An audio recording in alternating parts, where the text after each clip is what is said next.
Всем салют! Когда Александр Овечкин приехал в НХЛ, никто до конца не понимал, человек какого масштаба завалился в Штаты.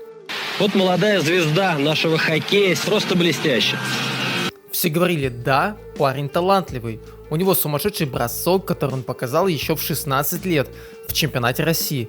Но всерьез подумать, что рекорд на тот момент 5-летней давности может хотя бы пошатнуться из-за какого-то русского молодого парня, никто и подумать не мог. Просто не было такой мысли. Настолько рекорд великого Вейна Грецки считался недостижимым, но сейчас он пал.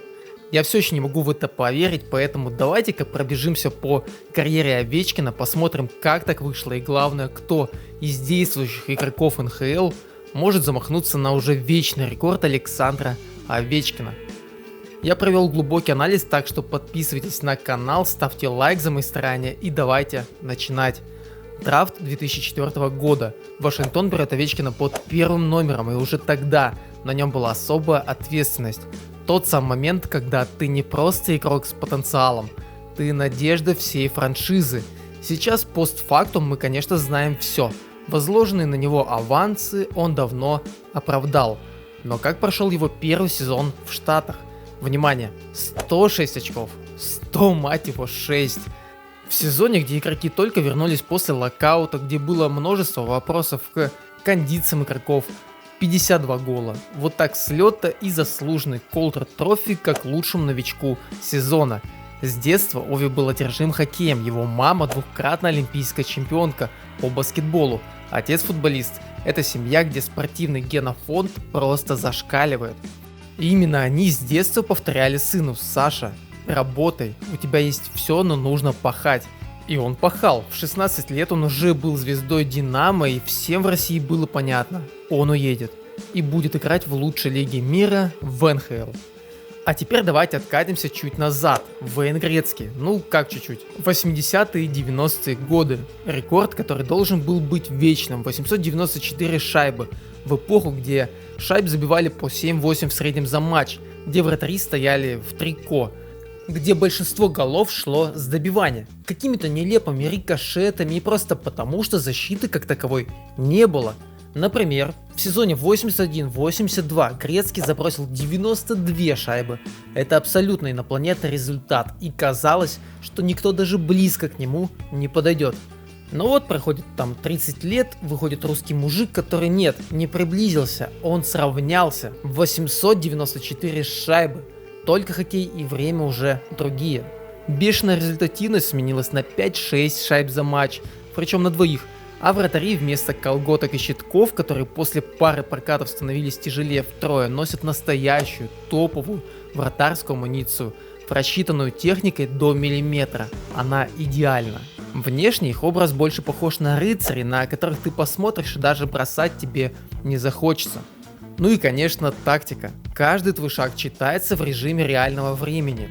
И вот в этой лиге Овечкин повторяет этот вечный рекорд. Невероятное достижение воплощения трудолюбия и каких-то монструозных качеств. Перед стартом текущего сезона все думали, что у Ови есть 2 года, чтобы дожать этот рекорд.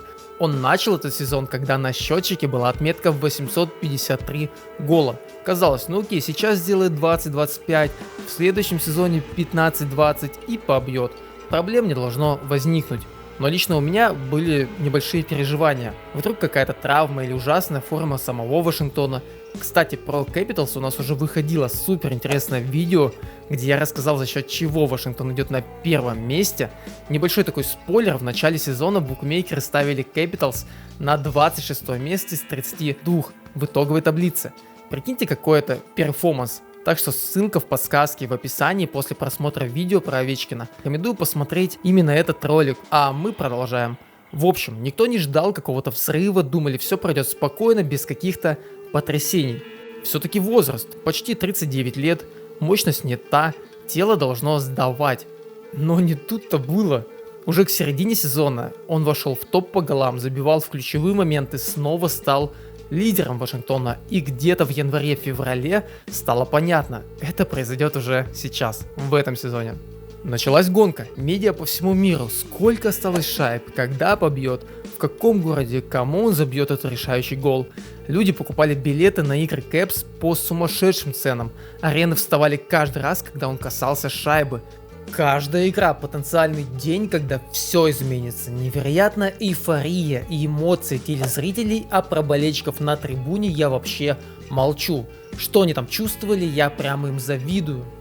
И вот, 4 апреля 2025 года он забивает 894-ю шайбу. Пушечный бросок, все как он умеет. Арена в Вашингтоне взрывается. Грецкий на трибуне встает, аплодирует. Позже он скажет: «Я горжусь тем, что именно Саша догнал меня. Это величайшее достижение, и я рад, что был свидетелем». Реакция? Россия в восторге, вечерние выпуски новостей, соцсети, мемы, миллион репостов и видеореакции от блогеров, которые не связаны с хоккеем и на процент. Выделяю 15 секунд на красивые кадры, моя личная подборка.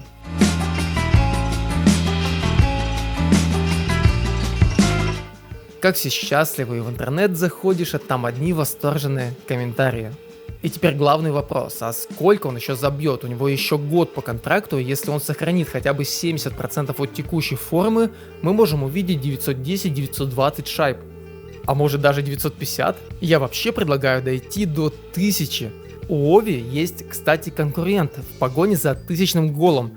Ему уже 40, и, как вы могли догадаться, он не из хоккея.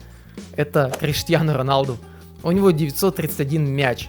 Как думаете, у кого-то из этих мировых легенд получится дойти до 1000? Так, Мишаня, стоп. А в НХЛ-то нам есть кого опасаться? Кто может догнать нашего любимого Сашку? Если сейчас открыть рейтинг по заброшенным шайбам в истории НХЛ, то из 150 всего 4 играющих игрока. И всем им уже тоже под 40. Это Кросби, Стемкос, Малкин и Таварес. Но у них просто нет шансов.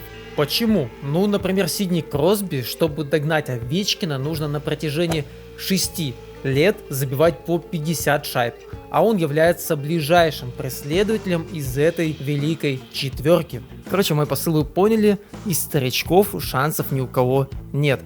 А кто из молодых идет хотя бы по плюс-минус графику Овечкина? Сразу в голову приходит Остон Мэтьюс.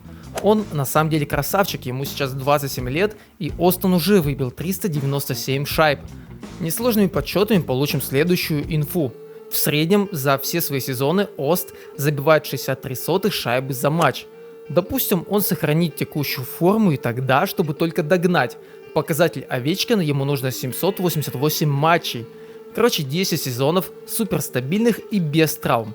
Какие-то шансы есть, но довольно призрачные. Кто еще?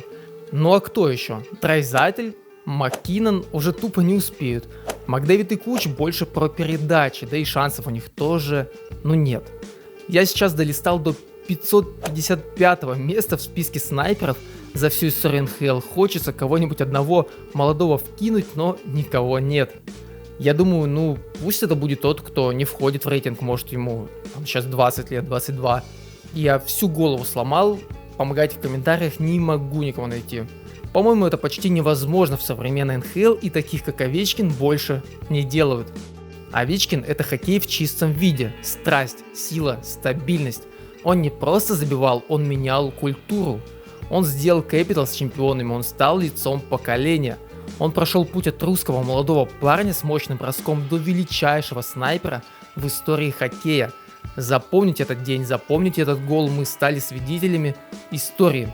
Подписывайтесь на канал, здесь вас ждет еще много подобных разборов, историй, биографий и эмоций. И напишите в комментариях, сколько голов по-вашему Ови забьет. И все-таки, кто из молодых может замахнуться на это достижение? Всем еще раз спасибо за просмотр, лайк, подписка и до встречи.